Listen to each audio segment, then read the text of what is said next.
What's up, peeps? It's your boy Robert Johnson, aka Rojo, with my boy Michael, aka Big Darkness 59. Today we're here to just kind of give you some pointers on three things you need to know, especially those of you who are trying to get into any type of fat loss. We're gonna give you some great numbers on anyone who's out there that's kind of running about our weights. You can pretty much get a pin and copy these numbers down because they seem to have been working for us. And once again, today we're going to be talking about protein, fats, and carbs. And then we're going to kind of move on through it. So I'm going to let Michael tell you a little bit about what's going on, and then we're going to take off. I just want to welcome everybody to the show. Hopefully everybody's telling people about us. We're for people young, for men 40 and over, and we're trying to give inspiration, inspire people to continue on a fitness journey after their 40s and into their 50s, 60s, and 70s for a more healthier lifestyle. Like Rojo said, man, we're going to be talking about food intake today. A healthy food intake, what he does and what I've been doing to maintain, and why we're still looking healthy and we don't have some of the elements and things that other people do at our age. So, Robert, why don't you go ahead and tell them, man, what do you look at first when you start looking at your meal plans? Yeah, so the first thing that you want to do out there, guys, you need to make sure that you find out what your BMR is. That's your basic male body weight.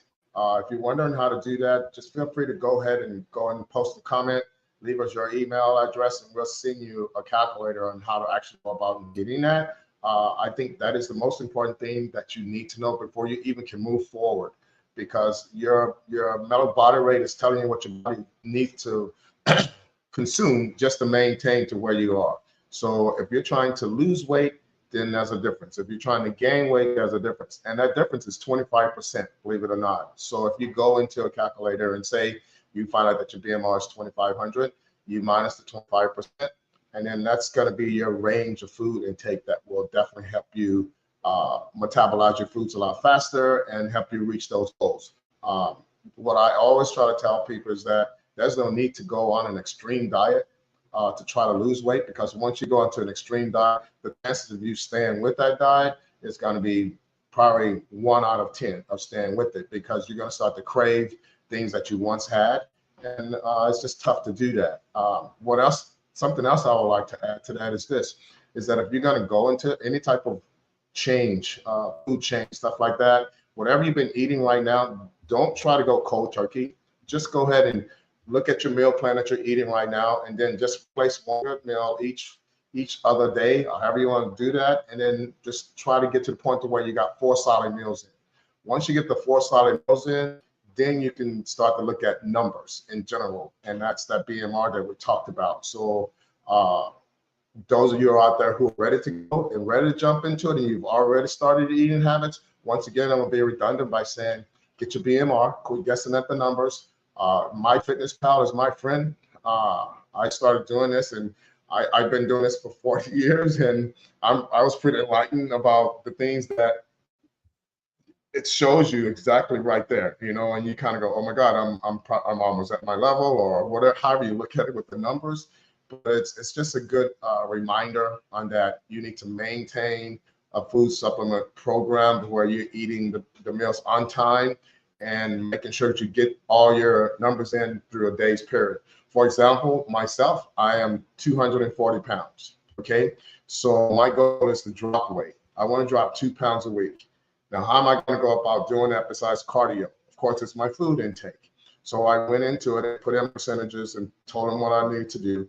And it calculates just the same as it does with the calculator that we will send to you for if you don't want to go through fitness. But MyFitnessPal is really easy to operate, and it just kind of keep you up on point with things. But at 240 pounds, I'm taking in 150 grams of carbs a day, and that's 26% of my 100%.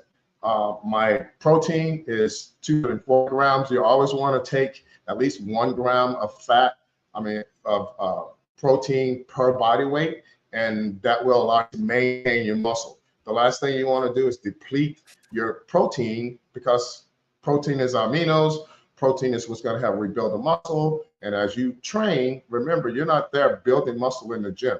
You're breaking down your body. So as you break down your body and you go home, those are times when the body starts to rebuild and heal itself. That's why rest is very important.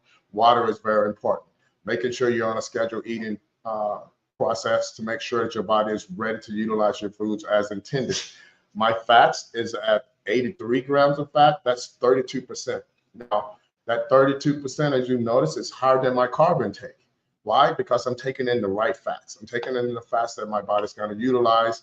It's going to lower my cholesterol level. It's going to raise my HDLs, and it's going to lower my bad LDL cholesterol. So those things, it's going to allow my heart to work properly, blood flow, all those things are going to be working as intended so the body can continue to heal itself.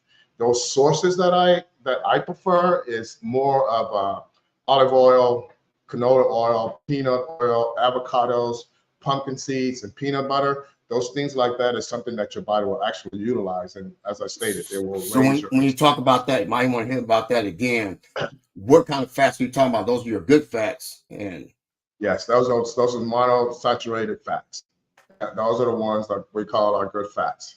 We don't really want to take in anything saturated because we've heard that ever since we was kids that saturated fats is the worst fat, and that's the first thing you want to look at when you're looking at any type of and a lot of people, Rob, don't, if I'm not wrong, when they're first start their meal plan and we talk and we kind of give them instructions about it, and like you said, we don't talk about diets because I always think diet is something that's a fad that you'll hear is come and go, and then where are you after, say it's a diet for 6 to 8 weeks? So what happens after that? Does it change your lifestyle? And you hit on that. But when you're talking about fats and you're talking about saturated fats, a lot of people don't realize when they're looking at labels or whatever, they just look at fats, the total fats, and then they say, oh, well, that's what I do. And I'm saying, and then when we're doing their BMIs, then we get their body fat is either going up or it's not coming down. And then I'm like, hey, what are you eating? And they're telling me here, this is what I'm eating. And I say, look at your labels. And the labels will break it down for you sometimes. So that's very important as well. Absolutely. Yeah. And I think that's kind of an elementary thing for us because we've been living so long of always pinning the labels and seeing where we're eating. But 9 out of 10 people, they'll go in and they just purchase it because it says high protein, low fat, no sugars. But then when you look on the back of it, it's a sodium levels are high. Right? Yeah. So sodium levels are anything above, I would say 400. When you're looking at something that's in a can or in a package or even a frozen meal, you got to get to that point to where, that's a lot for one meal because the normal healthy person, just kind of everyday person will be around 2,300, be at max sodium. And then if you're really active and you're sweating and you're doing a lot of, running and that stuff, then as an athlete, you can go up to like 5,000. But the bottom line is that because you're sweating, you're going to flush all that sodium off. If you're not, you're going to hold on to it for sure. So as a client, Rob, I'm coming to you like, we go to scenarios. I'm gonna hit you with it. I'm a 60-year-old male. I just gave you my BMIs, but I'm a firefighter. I can't I know I eat right now. I'm eating 2 meals a day, but what can I do to supplement that, or what would you recommend? Because I know I can only basically sit down and eat two meals because I'm out there moving around and my life's hustle and bustle. Yeah. So and a lot of people say that even if they're out there at a workplace. I mean, people have a tendency to say, well, I don't have time to eat. And so I always say, well, you got time to drink water, right? And they would say, yeah. I'll go, well, then that's when you just take your protein shakes and you utilize that because the protein is just a supplement. It's not a meal replacement. I never look at it as a meal replacement. I look at it as a building factor. And if I can't get food, then I'm gonna put that in my system, right? And so I just think that simplicity creates good behavior. So if you take one shaker with you and you have some protein powder in a Ziploc bag, you put it in your purse or put it in your workout bag or whomever it's related to, then you're able to just go ahead and still get that shake in you and still get those calories in you and still give your body the nutrients it need to like complete your day. And then when you come home, if it's not 5 o'clock in the morning or some craziness and you're tired, then you have time to make a quick meal and then sleep on that meal. If it's a good meal, you can sleep on that meal. A lot of people have a tendency to think I need to like stop eating at a certain time. No, I mean, you can wake up at 2 o'clock in the morning and be hungry and go and grab something light, some eggs or just 3 ounces of chicken or something just to put back into your system so you can, go and sleep comfortably. But I always tell people there's really no serious excuse why you can't eat or can't get supplements in you, which is protein powder, if you're out on a job where it's tough. So with that guy, yeah, I would tell him just take the powder with you. Yeah, and that's what I usually do as well. So I tell them, hey, if you got a shaker, you can put your little baggies, or if you got 2 shakers or whatever, just put your powder in there and pour that water, man, and take it to go. You can take that anywhere. And I've had people a lot more have a lot more success that way when they continue to do that. And then I also tell them, I said, hey, after your workout, the best time, hey, get that protein in you if you can get it right then and there. Your protein drink. So yeah, and the hit on the BMI over the BMR. The BMI index for me, it says that I'm obese. So I have a tendency to look at that number and kind of go, yeah, we want it to come down because it's saying we're obese, but your BMR to me is probably the most important one to look at because it's going to tell you what you have to survive on. Now, with the different clients, the BMI is just as important, right? So you may have a client who's like way, way heavy, and you know that with their BMR, they can't even eat the amount of food that goes with that BMR because it's going to, number one, be too much, right? Just because it's so heavy, it's going to be too much food, right? So you're still going to have to bring it down to where they understand why. And then that's when I will utilize the BMI phase, going, look, we want to bring these numbers down so we can live a little bit more healthier. And then they understand the two, BMI, BMR. Yeah. Right. And the BMR, and I agree with you. I do agree with you on that. Yeah. And I do use the BMI, but when I use the BMI is when I'm looking at numbers as far as body fat, if we're gaining muscle or progress as far as that, because sometimes that body fat's level real high, and you can be 110 pounds, but your body fat's at 38, 39, 40%. Sure.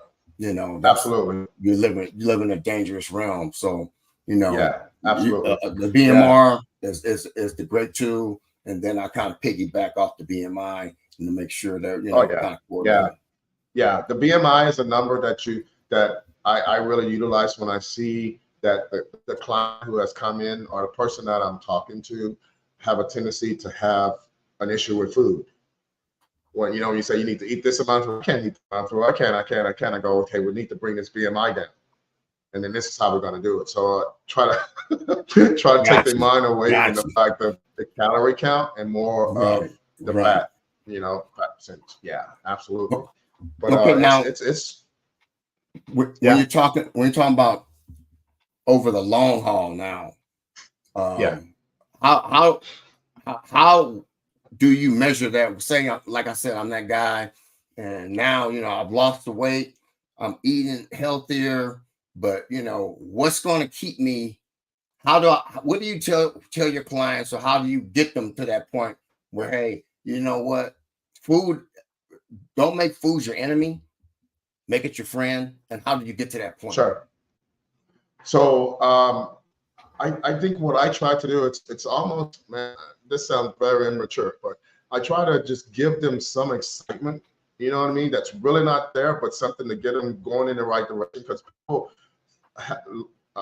force discipline, they can be disciplined, they can be motivated, but then as soon as they see any little subtle change, like I don't care if it's 0.5 pounds, my goal is to let them know, okay, now we're on track, something is happening, now let's get going.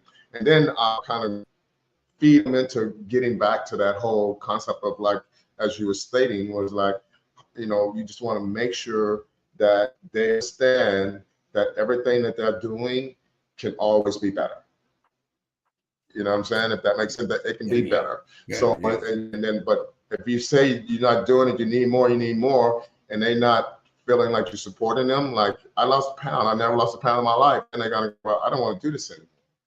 So I think if I'm answering your question properly, it's kind of important that you always give a pat on the back to people who are trying to get reinforcement, man. And that's why I tell people research when they're doing, looking for a personal trainer, because all personal trainers are not like that. Some personal trainers are just yellers. Some of them are in it for the money. Yeah. Some are in it to make sure that, hey, you have a healthier outlook on life, a healthier outlook for the rest of your life. And I think both of us kind of look at it. We look at it like that.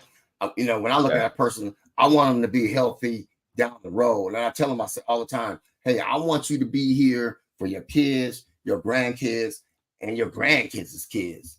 And you can by doing the things we're talking about today, because you don't have to give up everything and not give up, but you have to find your why. So when you do to make that little dip in the hill and you don't progress like you should be that day, you're strong enough because now it's part of your lifestyle. So you just say, hey, you know what? Yesterday I messed up. Maybe I'll do a couple of more minutes on the Stairmaster today, the bike or walk or whatever. But hey, I'm back on track today.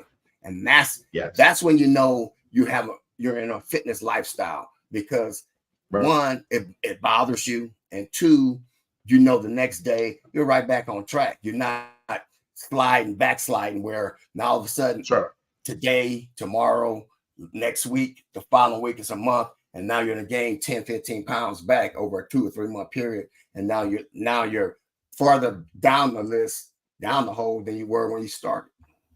That's right. So, and that's why when people want to, like I said, 3 things they need to know. And number one is this. Number one, you need to figure out a way of your BMR, BMI. If you reach out to us, we will definitely get that scale to you so you can understand it. On top, to add to that, you can always go on Amazon and get the right scale, and that scale will give you all those things that we're talking about right now. But other than that, we can also give you the calculator side. The other thing is that your water intake is just as great as your food intake. So make sure that your water intake is up to par. That's going to keep you hydrated. It's going to keep your muscles full, and it's just going to allow you to function properly and remove waste, etc. Your water serves as a transporter. So my point on that is this. If you eat carbohydrates and you're not drinking enough water, carbohydrates have a tendency to just sit in our tummy. And that's where the distended ab thing comes from. And that will allow your glycogen, your everything to be pushed into the muscles so that your body can utilize that. The final thing is this. Make sure that your protein and your fats and your carbs are something that's going to work on your numbers that you have. Please don't follow a cookie cutter diet. Don't just get your friend's diet and go, he lost or she lost weight in it, and you expect that to work for you. That's not going to happen. Get your own numbers, get your own plan, and make sure you can move forward with that. And piggybacking off the water, people laugh at me because water was always been hard for me. But I have the water jug that I have lights up, and it's on my app. I have an app on it on my phone, and I program it for over a gallon of water a day, and it tells me or flashes that I need to drink, or if I'm behind, and I see my stats the whole day. So if I need to drinking a little bit more, or I'm like, hey, I'm doing really good, I'm way ahead, and I keep drinking, but it helps me. And it was a lady at my job. She introduced it to me. And what I'll do is I'll send you the link, and then I'll post it on my story as well. What company it is. I can't think of company. For some reason, I'm kind of I don't remember the company right off the top. But that's what I do. Matter of fact, I got 2. I have a 40 ounce and I have a 20 ounce. and I'll take the 20-ounce stays with me the whole time. My 40 ounces when I'm at the gym and everything. But you can connect both of them, and they both read how much water you drink the whole day, and it tells you, it flashes. I said, why is your bottle flashing? It says, telling me, man, I need to drink right now. So little tool, man. Anything that can help. Yeah, no, man. That's a good point. So as you guys just heard, there is a way to monitor your water intake. I never knew that. Besides, I have a jug here that says at 8 o'clock you should be here, at 10 o'clock you should be right, here. And I had that too. So, but yeah. But I like that whole app where it flashes on your phone that you only have drinking 20 ounces of water. You need more water. Right. That's good stuff, man. That's good stuff. So with that, Rob, what do you think? I know. Like I said, I just wanted to come on today with you and just let people know how important it is that if you want to lose weight in a sense to where you don't want to go backwards, just make it a lifestyle. Find those pattern of foods that you like. Of course, you got to live life too. When it's going to be with friends and stuff like that, don't feel as though you can't eat what they're eating because you can. You obviously have done your work during the week, and that one meal is not going to make or break your whole program. And so continue to enjoy family, but at some point, wherever you go out to eat, you can still order good food and sit there with everybody else. You know what I mean? So it's not like you have to neglect everything just because you're on this fitness thing and you want to get better, because just be a leader. Have them start to follow you and ask you what you're doing, because they will. At some point, they will go, what are you doing different than what you've done before? Because you would change right in front of them. For sure. Also, I like piggyback on that in closing. A lot of people, when they go to a restaurant and they're afraid to order the food that they want, the way they want it cooked. I learned a long time ago, hey, if you ask for it, you will get it. If you want something with more healthier and you want them to cook it up, say it's whatever, you can take certain foods out and they'll add it for you. They'll say, hey, I don't want any salt on this or any seasoning. They'll do it. So don't be afraid to ask, because hey, like my mom used to say, closed mouth doesn't get fed. There you go. Well, peeps. Rob, tell them where they can hit you at, so we know again. So if you want to reach out to me, you can go to robertjohnsontraining.com. That's robertjohnsontraining.com. Or if you just want to go and see what I do, you go on to my Instagram, which is 60_fit club. That's 60_fit club. And I'm usually there. Right now, I got my own personal journey.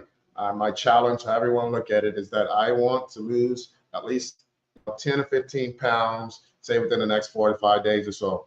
But I've set it up. And once again, my Fitness Power thing has enlightened me on several things. And so if you want to join this challenge and you want a free meal plan, and you want a free workout plan, feel free to go right on and comment on it. We'll make sure we get it. If I don't get it, Big Darkness will get it, and we'll make sure you get the right meal plan for you.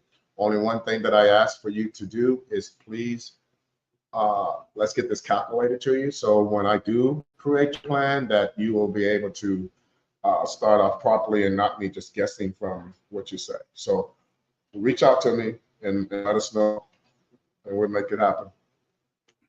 Exactly. And you can reach me on Instagram at House of Darkness on Instagram, and also at Big Darkness 59. And I'm always here, man. I answer questions and ready to help and assist. So with that being said, Big Rob, we're out. Peace.